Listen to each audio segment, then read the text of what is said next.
નમસ્કાર, આપ જોઈ રહ્યા છો Spark Today News. Vallabh youth organisation વડોદરાના તત્વધાનમાં શહેરમાં અષ્ટોતરશત શ્રીમદ ભાગવત સપ્તાહ જ્ઞાન યજ્ઞ કથાનું આયોજન કરવામાં આવ્યું છે, જેનો આજે તૃતીય દિવસ છે. શ્રી વલ્લભ કુલભૂષણ યુવા વૈષ્ણવાચાર્ય પૂજ્યપાદ ગોસ્વામી 108 શ્રી વ્રજરાજ કુમારજી મહોદયશ્રીએ શ્રી મુખે કથાનું રસપાન કરાવ્યું હતું. પૂજ્યશ્રી દ્વારા ભગવાનના નરસિંહ અવતારની કથા કહેવામાં આવી, તેમજ વ્યક્તિએ જીવનમાં કેવું આચરણ કરવું જોઈએ તે વિશે સમજણ આપી હતી. તેમણે શ્રીમદ ભાગવતનો અર્થ પણ સમજાવ્યો. તેમણે કહ્યું કે શ્રીમદનો અર્થ થાય છે રાધાજી, જ્યારે ભનો અર્થ થાય છે ભગવાન અને ભક્ત, તો ગનો અર્થ જ્ઞાન, વનો અર્થ વૈરાગ્ય અને તનો અર્થ તપ થાય છે. જેથી જ જ્યારે વ્યક્તિ શ્રીમદ ભાગવતજીની કથાનો રસપાન કરે છે, ત્યારે કથા મંડપમાં પ્રવેશતા સમયે ભક્તિ દેવી સ્વાગત કરે છે, અને વ્યક્તિ જ્યારે કથાનું રસપાન કરી પરત જાય છે, ત્યારે મંડપ બહાર માયાદેવી તેનું સ્વાગત કરે છે. પરંતુ જો વ્યક્તિ કથાનું શ્રવણ કર્યા બાદ મનન અને ચિંતન કરે તો માયાદેવીના મોહમાંથી ધીમે ધીમે મુક્તિ મળી શકે છે. પૂજ્યશ્રીએ કથા શ્રવણના મહત્વને વધુ સમજાવતા જણાવ્યું કે જેમ વરસાદ પડે ને તેના પાણીનું એક બૂંદ છીપલામાં આવે ને તે જ મોતી બને છે, તેમ કથાના રસપાન દરમિયાન તથા જ્ઞાનના વરસાદથી એક બૂંદ પણ વ્યક્તિ જો જીવનમાં અવતારે તો કથાનો ધ્યેય સિદ્ધ થયો તેવું માનવામાં આવે છે. ભગવાનની કૃપાથી પ્રાપ્ત થાય તેને કથા કહેવામાં આવે છે, જ્યારે ભગવાનની ઈચ્છાથી પ્રાપ્ત થાય તેને વ્યથા કહેવામાં આવે છે. આમ તેમણે અનેક મુદ્દે સમજણ પૂરી પાડી હતી. કથાના માધ્યમથી જ્ઞાનસભર, દ્રષ્ટાંતસભર જીવનના અનેક વિષયોને સ્પર્શતા અને સ્પષ્ટતા દર્શાવતા પ્રેરક પ્રસંગો થકી પૂજ્યશ્રી વ્રજરાજ કુમારજી મહોદયશ્રીએ વિશ્વભરના લાખો ભાવિકજનોના જીવનમાં સકારાત્મક પરિવર્તન લાવવાનો યજ્ઞ શરૂ કર્યો છે. કથાનું સંપૂર્ણ આયોજન વડોદરા વીવાયોના પ્રમુખ પરેશભાઈ અને તેમની સાથે નૂતનબેન શાહ, કૃષ્ણકાંતભાઈ, ભાવનાબેન શાહ, મહેન્દ્રભાઈ ગીતાબેન શાહ, કિરીટભાઈ રેખાબેન શાહ, વિપુલભાઈ મીતાબેન શાહ પરિવાર દ્વારા કરવામાં આવ્યું છે. એનું મણી કાઢી લઈએ અને એને સદા કષ્ટ પ્રાપ્ત થશે. ઘણીવાર છે પેલી ફાંસીની સજા કરતા ઉંમરકેદની સજા વધારે ખરાબ. ફાંસીમાં છૂટી તો જઈએ, પેલું તો 20 વર્ષ સુધી જેલના અંદર સડ્યા કરે એ વધારે નરકની યાતના સમાન છે. એટલે કોઈને ખરેખર ટોર્ચર કરવું હોય તો એને ઉંમરકેદની સજા થાય, 20 વર્ષ પડી રહે જેલના અંદર. એમ એને मणिका का जन्म कैसे हुआ? महाभारतना युद्धना समाप्ति પછી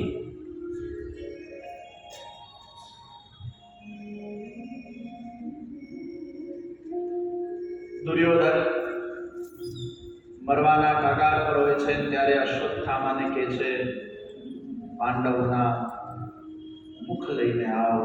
અશ્વત્થામા પાંડવ પુત્રોને પાંડવ સમજીને મારી કાઢે છે. અર્જુન ક્રોધાયમાન થયો, અશ્વત્થામાને પકડીને લાવ્યો. દ્રૌપદીએ કીધું મુંચતા છોડ દો. દ્રૌપદીએ એને માફી આપી. આ ગુરુપુત્ર છે અને જે મારા પર વીતી છે એવું નથી ઈચ્છતી કે એની મા પર વીતે. દ્રૌપદીમાં એ વખતે એવી સ્થિતિમાં આવો વિવેક જાગૃત થવો એ બહુ મોટી વાત છે. નહીં તો 5 પુત્રો મરી ગયા એક સાથે. અને ભગવાન કૃષ્ણે બધાને પૂછ્યું કે इसका क्या किया जाए? भगवान के ब्राह्मण ने मराए नहीं પણ આતંકવાદી મરાય.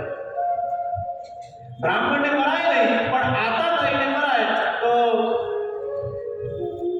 પાંડવ કેવા લાગે, પ્રભુ એક નિર્ણય આપો, મારીએ કે ના મારીએ? આપણે તો પોલિટિશિયન જેવો જવાબ આપે, कुछ एक जवाब दीजिए, मराय કે ના મરાય? એટલે ભગવાને કીધું બ્રાહ્મણ છે એટલે ના મરાય, પણ આતંકવાદી છે એટલે મરાય. એટલે કામ કરો, એનું મણી કાઢી નાખીએ, એને અપમાનિત કરીએ. અપમાન એ મરણ સમાન છે. આ એન્લાઇટમેન્ટ આવે છે કે લાઈફમાં apart from business, job, money, fame, social બીજું કંઈ પણ મારે કરવું જોઈએ. કારણ કે આ તો ગયા જન્મમાં પણ કરેલું એના એવું શું કરવું જેનાથી આત્માનું કલ્યાણ થાય?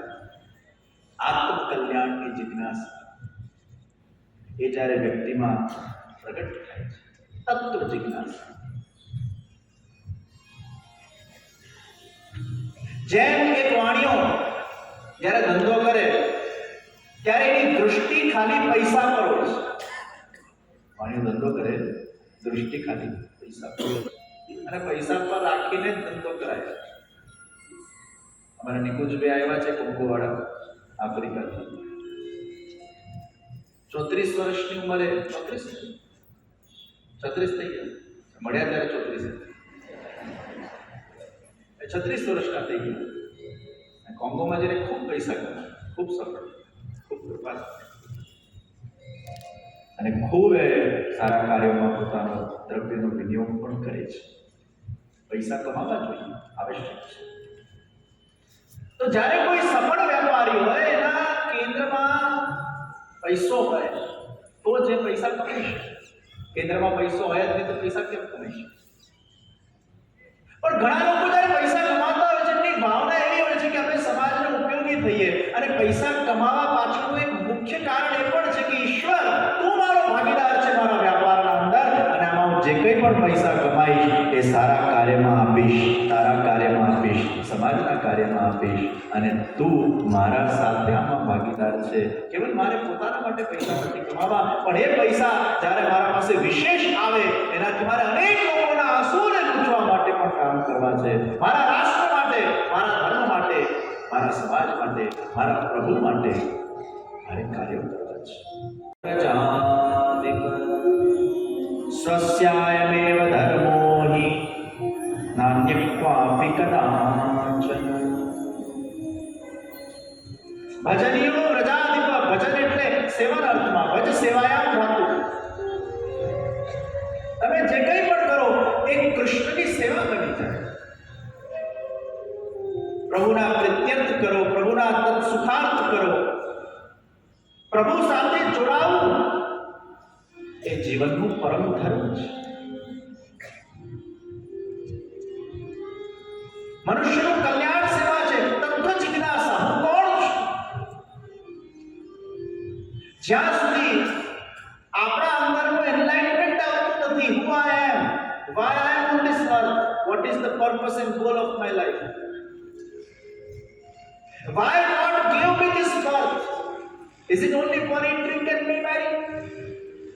क्यों संसार? ये तत्व जिज्ञासा अथा तो ब्रह्म जिज्ञासा. सर्वत्र खलु इदं ब्रह्म. આ હું અને મારો ઈશ્વર અને આ જગત અને એની માયા, એનું જ્ઞાન જ્યારે વ્યક્તિ પ્રાપ્ત કરે છે, કારણ કે મોટા ભાગે વ્યક્તિ જન્મે એટલે એકેડેમિક સ્ટડીઝ એને પ્રાપ્ત થાય, મોટો થાય એટલે પછી એના પરિવારમાં બિઝી થઈ જાય, ડિગ્રી પ્રાપ્ત કરે, જોબ કરે, બિઝનેસ કરે, ધંધો કરે, સોશિયલ લાઈફમાં બિઝી થઈ જાય, એમ કરતા કરતા કરતા એની શ્વાસો પૂરી થઈ જાય, ઉપર જાય, વળી પાછો નીચે. કોઈના પાસે ટાઈમ છે તત્વ જિજ્ઞાસા? કોઈના પાસે સમય છે કે मैं जानूं मैं कौन हूं? कोई मुझसे मिलाए अपने आप को.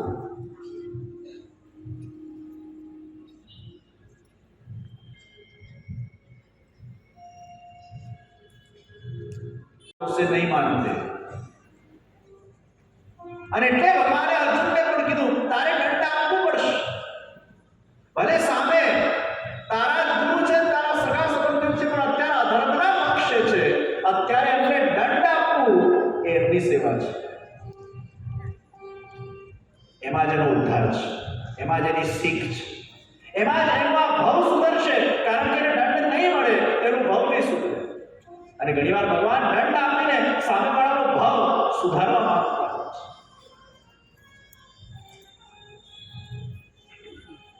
તો તત્વ જિજ્ઞાસા, અહેતુની ભક્તિ, એક મનસા કરવી, આ મનુષ્યનો પરમ ધર્મ છે. નિષ્કામ ભક્તિ. भगवान की भक्ति के अंदर कोई भी कामना न हो। આપણે આખા જીવનમાં બધું કામનાથી જ કરીએ છીએ। આપણે આખું જીવન સ્વાર્થમાં કાઢીએ છીએ। એક વિભાગ તો એવો છોડી દઈએ કે જ્યાં નિસ્વાર્થ ઈશ્વરના સેવામાં અહેતુકી ભક્તિ। અને આ રીતે પ્રશ્નોના જવાબ આપવામાં આવ્યા। અને હવે શૌનકાદિ ધર્મ પ્રોચિત કૈતવોત્ર પરમો निर्मत्सराणां सतां वैद्यं वास्तवमत्र वस्तु शिवदं तापत्रयोन्मूलनम्। જે નિર્મત્સર છે, અનેક પ્રકારના વિકારોથી જે રહિત છે, એને આ ભાગવત કથાનું પરમ ફલ એ પ્રાપ્ત થતું હોય છે। જેનું હૃદય પવિત્ર છે, ઈર્ષા દ્વેષ રહિત છે, એને આ કથા સાચા અર્થમાં પડતી હોય છે। પણ જે અનેક વિકારોથી ભરેલો છે, એને પણ આ કથા પડે છે। જ્ઞાન અને ભક્તિના માધ્યમથી એના ધીરે ધીરે વિકારો એ દૂર થતા જાય છે।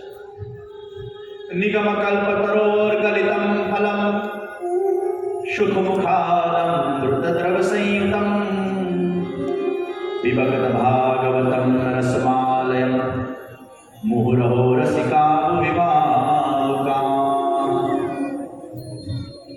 जे रसिक लोको छे ए भावपूर्वक मुहुर मुहुर वारंवार या भागवतનું પાન કરે છે। विमत भागवतम रसमालयम। नैमिषारण्यના અંદર સૂતજી આ કથાને વહાવી રહ્યા છે, એનું રસપાન કરાવી રહ્યા છે। અને શૌનક મુનિઓએ સૂતજીને અમુક પ્રશ્ન પૂછ્યા છે। મનુષ્યનું કલ્યાણ શેમાં છે? મનુષ્યનો પરમ ધર્મ કયો? ભગવાનના કેટલા અવતારો થયા? વગેરે વગેરે પ્રશ્નો શૌનકાદિ મુનિઓ દ્વારા સૂતજીને પૂછવામાં આવ્યા છે। મનુષ્યનું પરમ ધર્મ સર્વદા સર્વભાવેન। પરમ પૂજ્ય ગોસ્વામી 108 ગજરાજકુમાર મહોદયશ્રીના સ્વમુખે દિવાઈઓ વડોદરા દ્વારા જે આ દિવ્ય ભાગવત સપ્તાહનું જે આયોજન કર્યું છે, એના તૃતીય દિવસે આજે એટલી હજારોની સંખ્યામાં અહીંયા વૈષ્ણવો ઉમટી પડ્યા છે। અને અમે મંડપ 4 વધાર્યા છતાં પણ લોકોની ડિમાન્ડ છે કે હજુ પણ આમાં વધારો, આશરે આજે 10,000થી ઉપર વૈષ્ણવો આ કથા શ્રવણનો લાભ લઈ રહ્યા છે। આજે મોર કુટીરના સુંદર મનોરથનું પણ આયોજન છે અને આજે રાત્રે 7 વાગે કથા શ્રવણ બાદ નિધિ ધોળકિયાની ભજન સંધ્યાનું પણ આયોજન છે। સર્વ વૈષ્ણવો આ ભજન સંધ્યાનો પણ સુંદર લાભ લેશે અને જેની વાણી એટલી સુંદર છે કે લોકો અત્યારે દરેક વૈષ્ણવો એવું કહેશે કે હજી પણ મંડપમાં વધારો કરો અને કથામાં સહેજ પણ એક ટાંકણી પડે તો પણ એનો અવાજ આવે, એવી રીતે દરેક વૈષ્ણવો શાંતિથી કથા શ્રવણ કરી રહ્યા છે।